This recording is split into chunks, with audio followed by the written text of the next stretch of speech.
Hi friends, today I have the honor of having a very dear friend of mine, Dr. Sumit, Dr. Yashu Sharma with me, and I'm going to be talking about a allied thing that a doctor can do. Often I've been asked a question in the last few years that, sir, I am a doctor, I want to make a difference into a larger scale of society, and I want to get into the administrative services or civil services in India. What is there in for me? And what I've seen is that the road to civil services has an exam which sometimes doctors are not familiar with. Even though the government of India today has medical sciences as optional, there is a very little guidance available for that optional. Now, because of our association with medical students over the years, many students have asked me that, sir, can you do something for the IAS aspirants who are opting for medical science as optional? So what I've done is we have now launched, I'm very proud to say DAMS is now launching a course for civil services aspirants who are opting for medical science as a optional in there. And I have invited on purpose because I am, although it is like a little mean of me, Sumit was on a holiday. He's a very dear friend of mine from school, and he is the first secretary of at the permanent mission of India to United Nations, and he also represents WHO, India in WHO in Geneva. And he was on a vacation. I called him that, can you share your journey as a career diplomat, as a, when you started preparing for civil services. And I have also have Dr. Yashu Sharma. He is assistant controller of accounts in the Ministry of Rural Development, and he is going to talk about his journey, because I have called these doctors. These are doctors who have excelled in this domain, and I have also seen that and particularly Sumit, he's been with me in school, with me in Maulana Azad Medical College, with me in during my residency, and I've seen his journey. And when he started off, when we started in school, we started talking about PMT exam. Then in medical college he started talking about civil services. I've seen that journey, and I feel that there is a gap in what a doctor needs to do to reach to that level to crack civil services exam.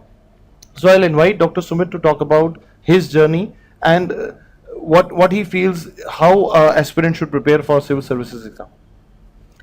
Thank you, Dr. Sumer, for calling me today in early morning, and I thought it is a good opportunity to reach out to young civil service aspirants who are a medical background and want to get into civil services.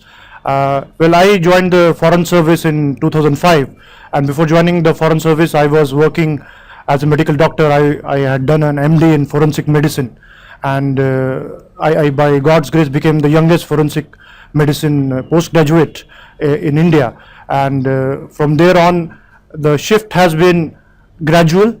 I thought of appearing in civil services in last millennium, basically in 1990s, when we were in our third year of MBBS, where I had come in touch from some of my batchmates who were reading strange magazines. Strange in the sense, in medical colleges you don't see that.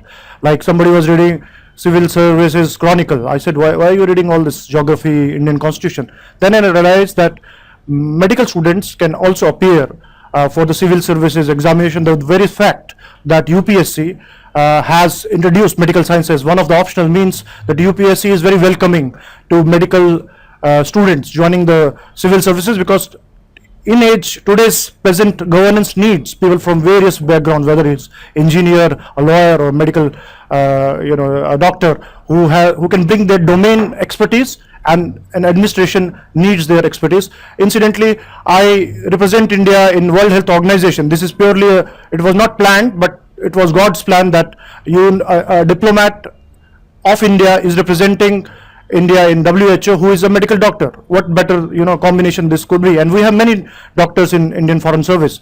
So when I gave my first attempt, I chose medical science, but at that time there was not enough study material available, not enough coaching available. There was no Facebook, no WhatsApp. It was not possible for us to reach out to the seniors who got selected into civil services. So the communication, the networks were not those consolidated the networks which we have these days. So I had the disadvantage, so I chose medical science. I did not get proper guidance, so ultimately I had to drop from medical science, and then I had to choose some other optionals like geography and psychology. And by God's grace, I was able to crack the exam. Probably if I had got the guidance at the right time, maybe I would have taken lesser attempts. But in hindsight, I think that this is a wonderful initiative taken by Dr. Sumer Sethi by bringing, providing all the medical students an opportunity to basically diversify, because this is another career which many medical students do come up in their mind, but they don't know how to go about it. So probably with the right guidance, you will be able to take a more educated decision and can actually prepare for this exam with your full force, full vigor and full energy. And I hope that with the right guidance, you will be able to crack this exam. And we need doctors in civil services, and your entry into civil service will enrich the civil services, the steel frame of India, and it will enhance the quality of governance, which is very much the need of the hour. With these words, I will pause for a while and pass on back to Dr. Sumer Sethi. Sumit, I think you've brought up forward a very important point that you were wanting to take medical sciences in your first attempt, and the guidance was not there. So that is why you were discouraged to take medical sciences in your next further attempts, and you chose your optionals as geography, psychology. And that is what I have actually found out from my limited research that I've done in the last few weeks, few months I'm spending on this. And I have seen many doctors, although they have been studying medical science for their last 6 years in medical school, but when they have to choose their strength, instead of choosing their strength, they are choosing something else, and they are they're making the journey very difficult. And the only reason I got from many students was that we are not taking medical science as optional because there's no guidance. So, and then many people came to me, sir, why don't you take the initiative? So I said, okay, I'll take the first step forward, I'll take the initiative, because I feel that medical science is really scoring. It is a very defined syllabus where you just need to read the topics that have defined, and you also need to just actually get an idea, because you already know you've spent 6 years on medical science. It is a very good option to take, and that is where we are taking this initiative to bring forward a course for medical IS.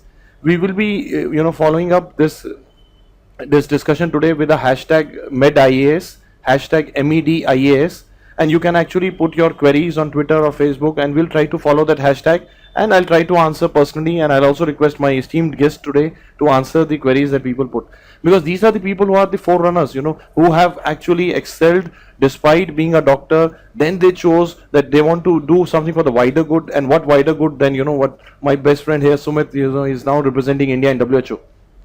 That is what I say, is you can actually make a bigger impact. So now I invite Dr. Yashu Sharma here. Yashu is again a medical doctor who has excelled in civil services exam, and my reason for calling him here is because I actually know that he took medical sciences as an option. Yes, sir. So Yashu, what is your feeling here, and what do you want to tell to future aspirants? First of all, I would like to thank DAMS for the first step that it has taken, because it was a long awaited. The whole medical students community who is preparing for civil services was basically in a urgency or emergency kind of a situation for this medicine. The medicine is basically that the assistance program, because whenever a aspirant starts preparing for civil services, basically a doctor, because during our MBBS we don't have a sufficient time to read various aspects of general studies like geography and other history, economy, sociology. But when you come for the civil services, you have to prepare for these subjects in a detail. Then you don't have a time to just go through the topics of the medical science, to make notes by yourself, to write the test by yourself, and even after writing a test or after practicing some questions, you don't have where to go for their correction, and even you don't have the access to your to some good experts who can check them and who can give their comments. So that once you score something in medical science, it's for gradually it's like same. You cannot improve your score in medical science until unless you are not having some guidance in it. So first of all, I would like to very thankful for the DAMS, because it has taken an initiative for a test series program, which the Sumit sir has informed me. I actually Yeah. wanted to point out here is that when I'm listening to him, and I'm actually very happy that I've actually designed the course in a similar manner. It is going to be a test series where my teachers, my team of teachers, and DAMS is famous for the esteemed set of teachers that we Yes. have in medical sciences. They would be evaluating your notebooks, and they will be giving you a score based on what they know of how the scoring system is done. And they will also be coming, will very soon will be coming out with a booklet where we'll try to summarize the entire syllabus that has been prescribed by the exam format, so that we don't want you to have a disadvantage as compared to people who are appearing with geography or psychology.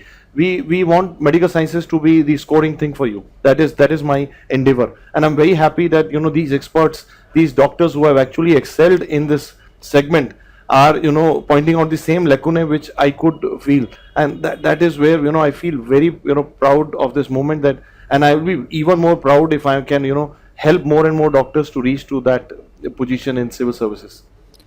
In addition, if you allow me, basically this is an exam which requires a different orientation. Let me put on my mic so that my audio is clear. So basically, what I want to tell you is that this exam is one of the most competitive exams in India, one of the toughest exams, and this exam requires a different set skills, because this is it's a marathon race where there are 3 stages. There is a prelims, which is an objective type, multiple choice. I think most of the doctors are quite expert, in solving, finding out which is A, which is B, which is D, which is C. So we have been trained in our, since you are preparing for various PG entrance exams, you are able to clear that. But here the exam, it is general studies. There are questions on mental ability which comes. So you need to have a speed with which you have to solve this exam, and it is a screening exam. So your marks are not carry forward in the mains exam. The mains exam is the real test. And in this, I would like to especially point out, because since we are doctors, we do study many subjects, but slowly and slowly somehow we miss improving our writing skills. Writing skills is important in civil services, especially when you are tackling general studies, which is a major chunk of the weightage is from general studies. So what I suggest you is that there are 3 skills you have to master. Number 1, critical reading, or I would say studying. We keep reading, we start, so we think that every day we have to spend hours and hours reading newspapers, listening to chat shows, news programs on current affairs. Sometimes it is not very productive. What I suggest is always read, but read by writing. The more you write, you basically process the information, you know how to articulate better, how to write coherently, which is the skill which is required in civil services. The second skill is, so first is critical reading. You should be able to discern what is useful and what is not useful. You have to limit your study material rather than going and studying everything. It's not possible. You need to create a boundary around which you will have to specialize. Whatever you're reading, you should be thorough, intensive, in-depth. That's what is required.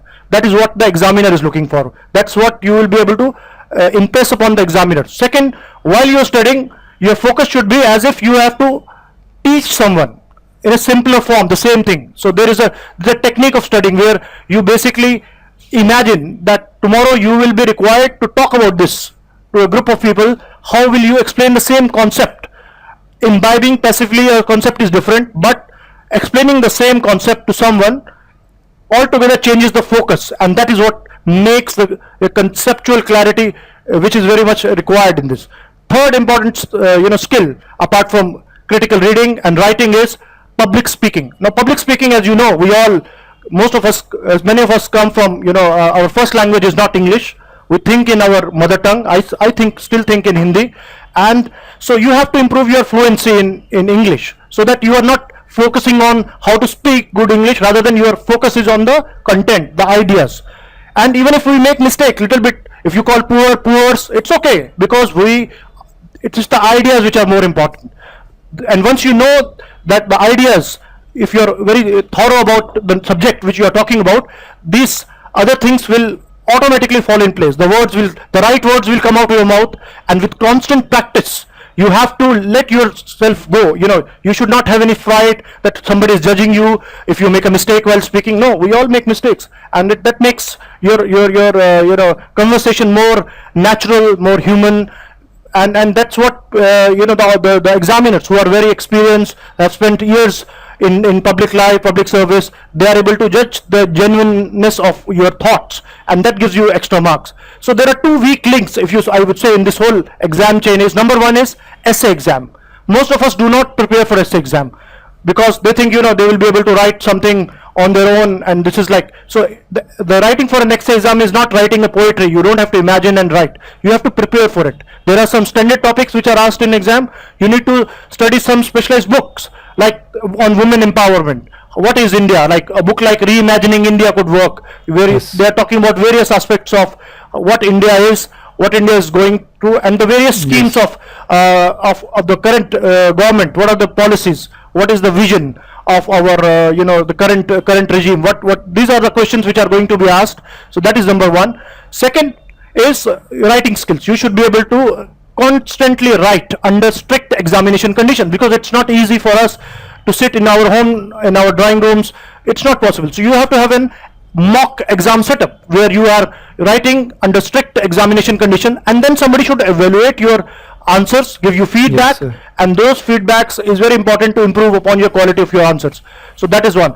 And of course, so your reading habit should be wide, but at the same time you have to read certain things in depth, intensively, so that you are master of those things. So these are the skills which you need to work upon, and it takes some time, because if you have to groom your personality, if you have to look a distinguished person, you have to spend time. It's a long drawn process, and especially if one of the subject is taken care of, for example, if medical science is taken care of by a guided program, you can actually use that free time to concentrate on other subjects. This will give you a Yes. competitive edge. So I think I should stop, because once I start speaking, it's Yeah. difficult for me to. I would like to add just 2 or 3 lines.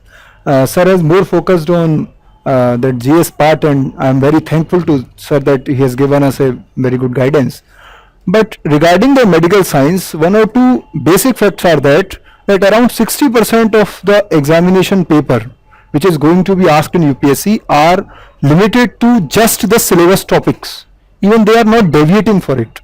Remaining 40%, the deviation is there, but you can figure out it if you have practiced something, writing practice. And from that 40% which is deviated from the normal syllabus, even the 20% it can be attempted very beautifully if you have some writing skills or some practice for writing answers.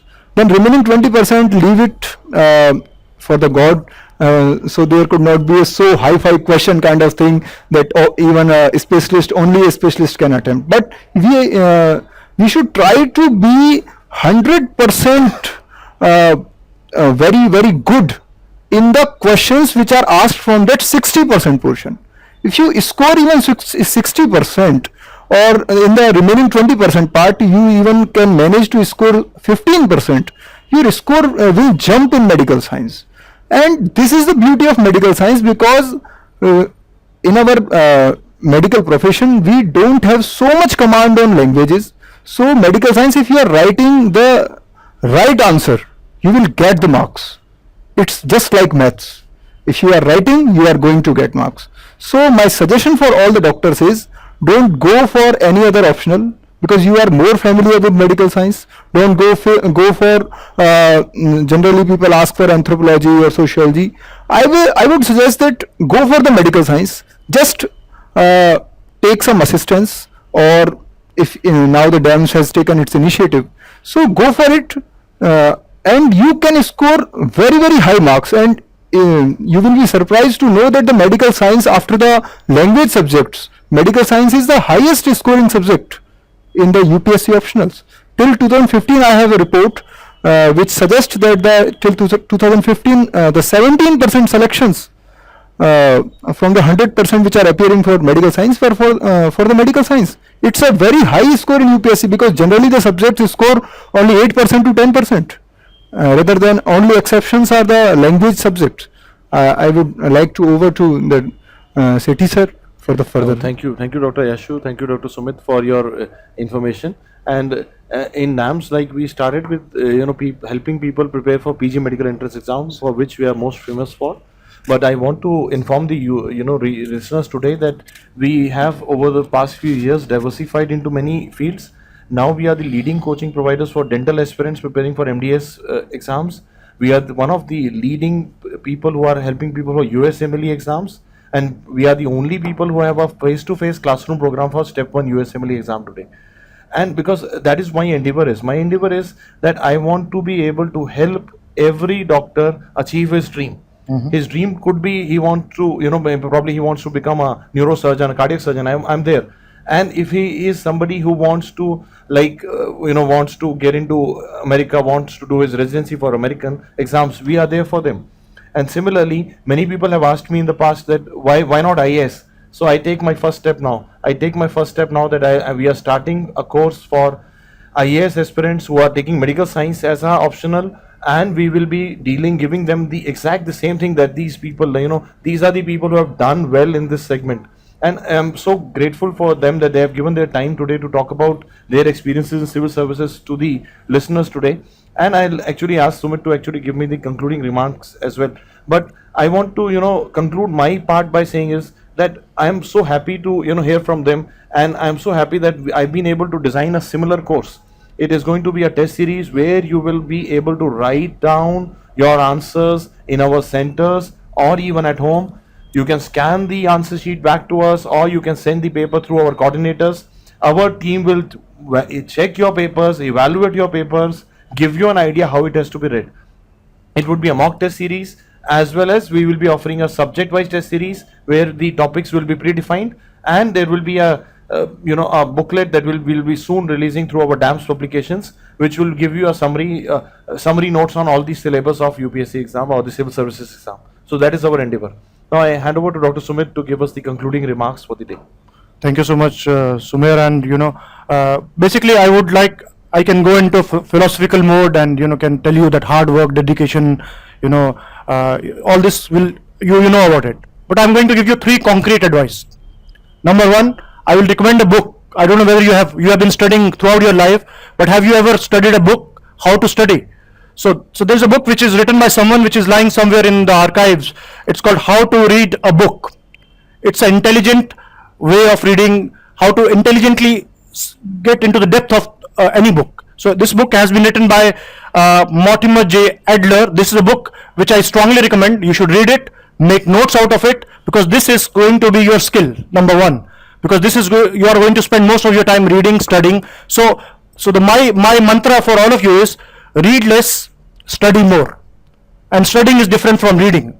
Reading a newspaper, you don't have to study. You can skim. You're reading a magazine, that's a different thing. But when you're studying a subject, it's an altogether different ball game. You have to understand what is active learning is.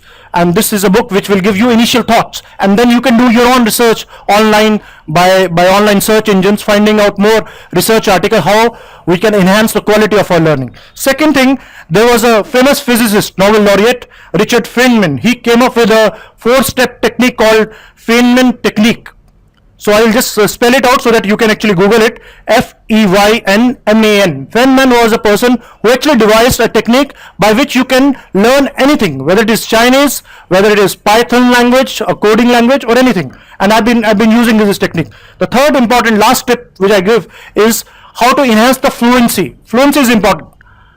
Your fluency will, because the confidence level will be reflected if you know how to fluently, articulately put forward your thoughts across. So there is a course which I at the risk of disclosing my secrets, what did I do when I was preparing for civil services? I actually joined a course called fluency.com. There is I don't know whether this course still exists, but this actually had modules like mouth gymnastics. It tells you how to open your mouth, because the way Hindi is spoken is different from how English is spoken. The way English is written is different from the way English is spoken. So sometimes we start speaking the way we write, which actually takes out the liveliness out of what you are talking about. So these are the 3 quick steps. Number 1, the book which I call How to Read a Book. This is a book which you should read. Number 2, go to YouTube and learn about Feynman technique of studying. Number 3, try to find out this course. If it's, I am sure that this course would still be there. I have not checked it for a while, but this will definitely enhance your fluency. At whatever level of fluency you are, there is always a scope of improvement. All these 3 will give you core skills which are required, and that will help you studying medical science, studying general studies, write essay. When you appear in personality test, in an interview, you will score very good marks. With these words, I would like to conclude, and thank you once again giving an opportunity. Thank you, Dr. Yashu. Thank you, Dr. Sumit, for your kindness and your time. And I'm so happy that even doctors, because I've seen this happen in IITs, engineers, they all come back to and give back to their colleagues. And in medical science, I really wish that we can have people who have excelled in their own fields, and they come back and talk to the future aspirants. That is so kind of you to spare your time from your busy schedules. And Sumit in particular, because he was on a vacation and I actually called him, he said I'll be able to make it. Thank you so much for your time, and I'm sure we were able to discuss the ways about the mains, prelims, and Sumit in particular has been able to tell you about the interview techniques and how to actually master the fluency. Look at the suggestions that he has given to you. I for one would actually look at the suggestions that he has given, because he is always a very good recommender who recommends beautiful books, beautiful things. He is a avid reader, and I'm sure DAMS Mid IAS course would become a sought after tool, sought after course for IAS aspirants who are doctors. Thank you very much. With this, we conclude this seminar today. You can look out for us at medias.damcity.com. You can follow us at the page medias at Facebook, and you can follow hashtag MEDIAS on Twitter as well. Thank you.